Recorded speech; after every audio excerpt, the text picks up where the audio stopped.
Бүгін ошол Нарын областынан Солтон Сарыдагы бучук месторождение бар, алтын месторождение. Ошолордун өзүңөр билесиңер, былтыр август айында эл нараазычылык акцияга чыккандагы ошол боюнча жыйынтыктар боюнча бүгүнкү күндө алардын жыйынтыктары кандай болуп атат, экотек инспекцияга алардын нарушениялары боюнча жанакы Кытай жарандары аябай көп иштеп атышат деген бир дооматтарды коюп эл арызданган.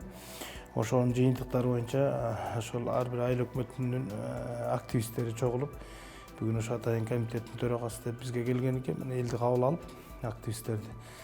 Бүгүн ГКПНдин өкүлү болду, Ибраев Карыбек мырза болду. Анан биздин отделдеги адистер болду.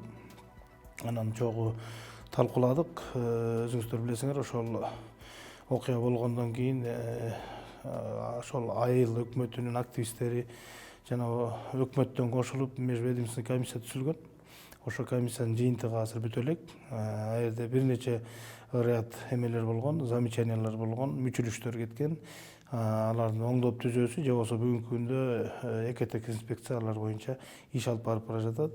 Ноябрда болсо ошо экотек инспекциянын жыйынтыгынын алкагында дагы өкмөт комиссия түзгөн, буйругу чыгып.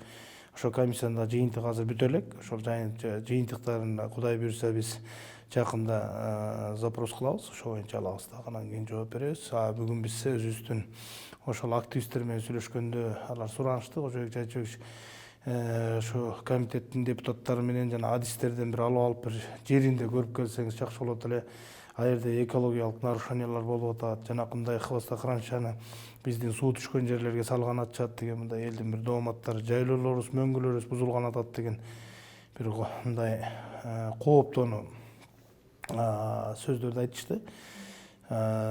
Кудай буйруса, күн жылыса, жолдор ачылып жакшы болсо, биз ошол бучукка, Солтон Сарыга барып келсекпи деп эл менен сүйлөштүк, активисттер менен.